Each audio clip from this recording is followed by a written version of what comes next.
Good evening everyone. आज हम लोग पढ़ेंगे भारत में यूरोपीय शक्तियों का आगमन। आखिर भारत में यूरोपीय शक्तियों का आगमन क्यों हुआ? भारत में ऐसे कौन कौन सी वस्तुएं थी जो यूरोपीय शक्तियों को अपनी ओर आकर्षित कर रहे थे?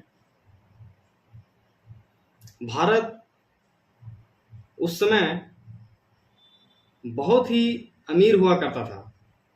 यहाँ की बौद्धिक संपदाएं बहुत ज्यादा थी, बहुत ज्यादा अमीर हुआ करते थे भारत के लोग। इसलिए उस समय भारत को सोने की चिड़िया कहा जाता था। यहाँ पे मसाले और सूती वस्त्र उद्योग बहुत ज्यादा प्रचलित थे। जब यूरोपीय शक्तियां जब भारत की वस्तुओं को भारत से ले जाकर जब यूरोप में बेचना प्रारंभ किया तो उन्हें बहुत ही ज्यादा लाभ हुआ। 50 से 60 गुना तक लाभ उन्हें हुआ, जिसके कारण उनका व्यापार में बहुत ज्यादा वृद्धि हुई। इसी लाभ को देखते हुए, इसी लालच के आगे उन्होंने सोचा कि क्यों ना व्यापार को और बढ़ावा दिया जाए और भारत को लूटने का प्रयास किया। इसी क्रम में एक जगह था कुस्तुनतुनिया, जहां पे 1453 ईस्वी में उस्मानिय तुर्कों का अधिकार हो जाता है, जिससे यूरोप से भारत आने का मार्ग पूरी तरह से अवरुद्ध हो जाता है, जिससे यूरोपीय शक्तियां स्थल मार्ग से भारत नहीं आ सकते थे, क्योंकि वहां पे उस्मानिय तुर्कों का शासन हो जाता था, जिससे वे लोग इन लोगों को यहां से इस मार्ग से नहीं आने देते थे। तो अब स्थल मार्ग तो अवरुद्ध हो गया। अब यूरोप वासियों के पास कोई भी विकल्प सिर्फ बचा तो वो है सिर्फ समुद्री मार्ग। इसलिए यूरोप वासियों ने नाविक के द्वारा समुद्री मार्ग का पता लगाने के लिए आरंभ कर दिया। तो आइए इसको हम लोग मैप के माध्यम से थोड़ा समझने का प्रयास करते हैं। तो ये देखिए, ये है यूरोप। एक मिनट, ये है यूरोप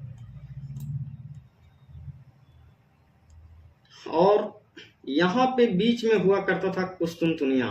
ये जो हम ड्रॉ कर रहे हैं, यहां पे कुस्तुनतुनिया हुआ करता था। यहीं पे 1453 ईस्वी में तुर्कों ने अधिकार कर लिया था और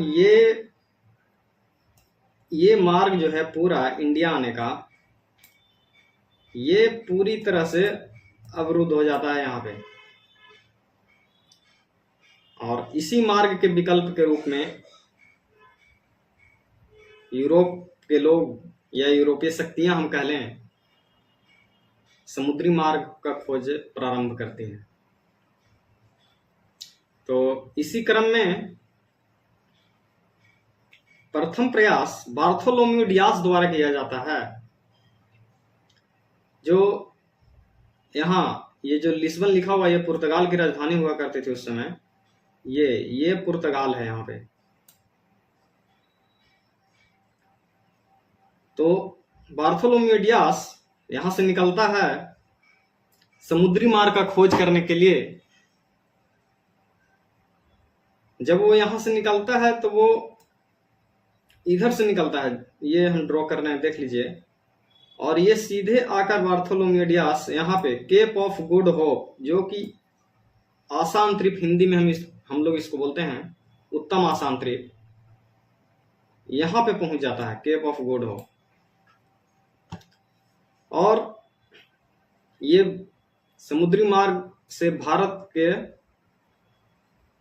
खोज करने में असफल रहता है और केप ऑफ गुड होप की खोज करता है। और केप ऑफ गुड होप के खोज कर बार्थोलोम्यू डियास यहां से वापस यूरोप लौट जाता है। सेकंड प्रयास कोलंबस करता है, जो कि 1492 ईस्वी में यहां से निकलता है स्पेन से। यहां पे है स्पेन, एक मिनट, यहां पे है, ड्रॉ करके बता देते हैं, यहां पे है स्पेन और इसके जस्ट बगल में था पुर्तगाल। ये तो ये यहां से कोलंबस निकलता है 1492 ईस्वी में। और ये 1492 ईस्वी में जब यहां से निकलता है तो ये भारत के मार्ग खोजने के लिए निकलता है, लेकिन ये मार्ग भटक जाता है और इधर विपरीत दिशा में चला जाता है और ये अमेरिका का खोज कर बैठता है मार्ग भटकने के कारण। और भी प्रयास हुए, क्रम जारी रहा और इसी क्रम में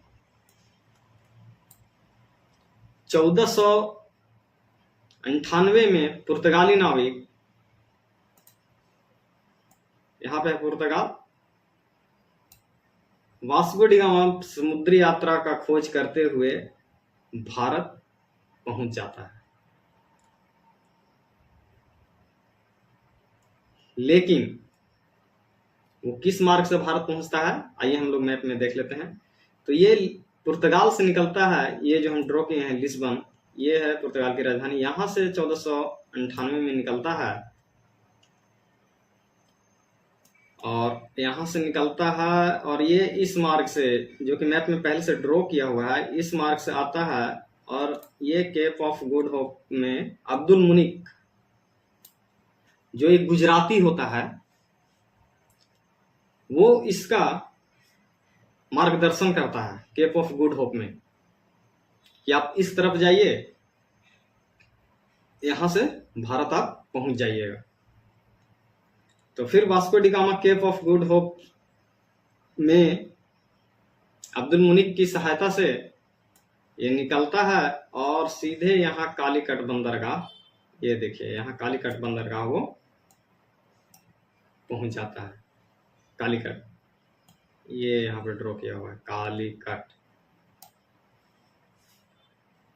वो कालीकट पहुंच जाता है, वो कालीकट में कप्पक डाबू नामक जगह पे पहुंचता है। कप्पक डाबू, कालीकट बंदरगाह के कप्पक डाबू नामक स्थान पे पहुंचता है। और उस समय कालीकट के राजा हुआ करते थे जमोरिन। तो वो वहां के राजा जमोरिन से व्यापारिक अनुमति प्राप्त कर व्यापार करता है। तो 1498 ईस्वी में यूरोप से समुद्री मार्ग द्वारा केप ऑफ गुड होप होते हुए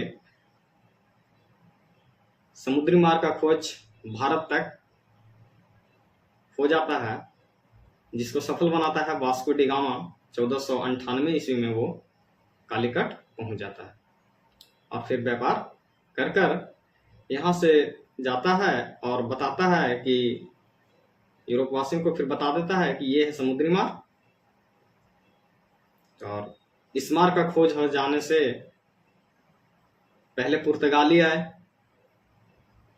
फिर डच लोग आए, फिर अंग्रेज आए और फिर डेनिश लोग, फ्रेंच लोग, ऐसे क्रम जारी रहा। और तो आगे हम लोग देखते हैं। तो ये मैप के माध्यम से हम लोग सारा चीज समझ लिए हैं।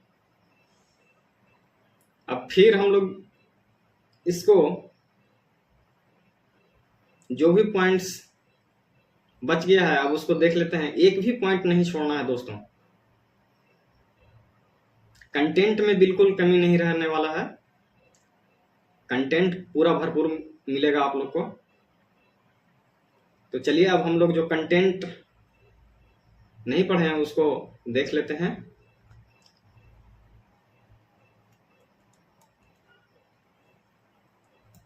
चलिए,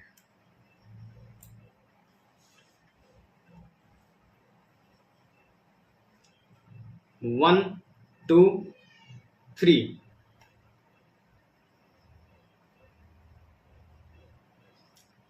भारत में यूरोपीय शक्तियों का आगमन। अब यहां से हम लोग पढ़ेंगे भारत में यूरोपीय शक्तियों के आगमन के कारण। प्रथम पॉइंट में यहां पे लिखा हुआ है, मसाले, रेशम, कीमती पत्थर, चीनी मिट्टी के बर्तन आदि का यूरोप में भारी मांग था। और इसी को देखते हुए यूरोपवासी भारत आते थे और यहां से व्यापार कर कर जाते थे और भारी लाभ यहां से कमाते थे।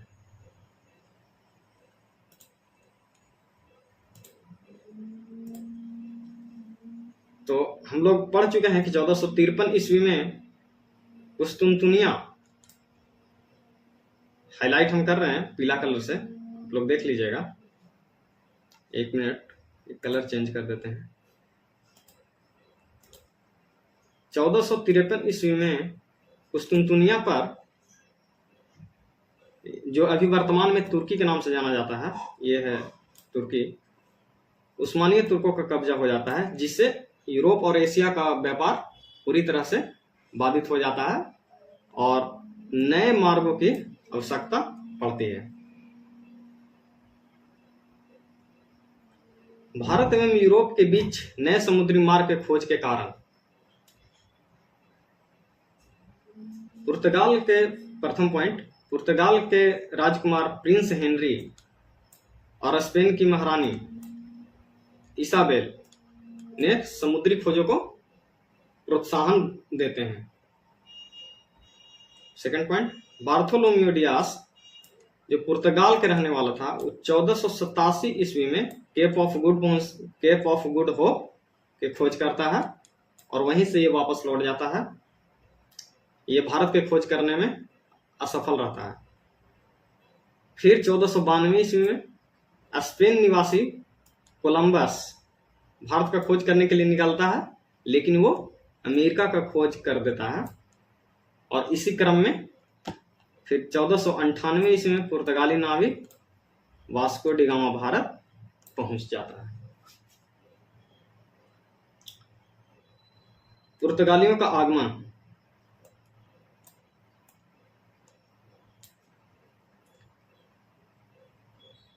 पुर्तगालियों का आगमन Vasco da Gama Cape of Good Hope में अब्दुल मुनीक गुजराती की सहायता से कालीकट, कप्पक डाबू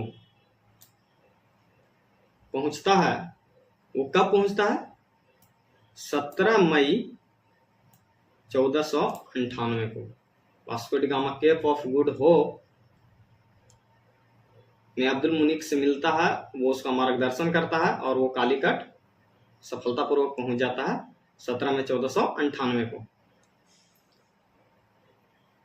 कालीकट के राजा उस समय, सेकंड पॉइंट में, जमोरी से व्यापार की अनुमति लेता है और कन्नूर में व्यापारिक कारखाना स्थापित करता है वो उस समय। वास्को डी गामा के बाद आता है पेड्रो अल्वारेज कैब्रेल। पहला कारखाना इसने स्थापित करता है 1500 में कालीकट में और अरब के हमलों का इस ये जवाब देता है। उस समय अरब और यूरोप वासियों में भारत में व्यापार करने को लेकर प्रतिस्पर्धा चल रहा था।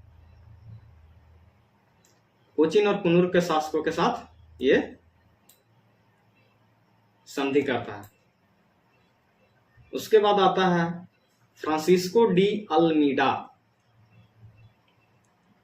ये फ्रांसिस्को डी अल्मीडा जब भारत आता है तो ये 1505 से 1509 ईस्वी तक भारत में पुर्तगालियों का प्रथम गवर्नर बनकर रहता है। भारत में प्रथम पुर्तगाली गवर्नर कौन था? Francisco de Almeida. 1505 से 1509 ईस्वी तक भारत में रहता है। इसके द्वारा दो महत्वपूर्ण कार्य किए गए। एक सेकंड पॉइंट में ब्लू वाटर पॉलिसी लाया गया, और तीसरा कार्टेज प्रणाली को लागू किया इसने। आखिर ब्लू वाटर पॉलिसी क्या था? ब्लू वाटर पॉलिसी एक समुद्री नीति था। हिंद महासागर में पुर्तगालियों के वर्चस्व को स्थापित करने के लिए एक प्रकार की नीति थी, समुद्री नीति, उसी को बोलते हैं ब्लू वाटर पॉलिसी। कार्टेज प्रणाली क्या था? समुद्री व्यापार करने में एक प्रकार का लाइसेंस हुआ करता था जहाजों का। समुद्री जहाजों का एक प्रकार से हम कह ले तो लाइसेंस, समुद्री जहाजों का लाइसेंस हुआ करता था, कार्टेज प्रणाली। तो ये दो क्वेश्चन बहुत ज्यादा एग्जाम में आता है, ब्लू वाटर पॉलिसी और कार्टेज प्रणाली किसने लागू किया था? फ्रांसिस्को डी अल्मीडा, जो पुर्तगालियों का प्रथम गवर्नर था। 1505 से 1509 ईस्वी तक भारत में रहा था। तो ये मैप आ गया। मैप में हम लोग पढ़ चुके हैं, सारा चीज समझ चुके हैं। ये देखिए यहाँ पे है, यही है केप ऑफ गुड होप। ये दक्षिण अफ्रीका का सबसे दक्षिणतम पॉइंट है, केप ऑफ गुड होप, जिसे हिंदी में उत्तम आशा अंतरिप के नाम से जानते हैं। इसी का खोज किया गया था बार्थोलोम्यू डियास 1487 में, और यहीं से भारत वापस लौट गया था। वो भारत को समुद्री मार्ग से खोजने में असफल रहा था, और यहीं पे केप ऑफ गुड होप पे ही अब्दुल मुनीक से मिलता है वास्को डी गामा, और 1498 में यहाँ से फिर ये कालीकट पहुंच जाता है। तो ये रहा पूरा कहानी इसके पीछे। अब आगे चलते हैं। ये देखिए, ये रहे आपके वास्को डी गामा, पुर्तगाली नाविक जो कि भारत पहुंचे थे सफलतापूर्वक। यही है, ये है वास्को डी गामा।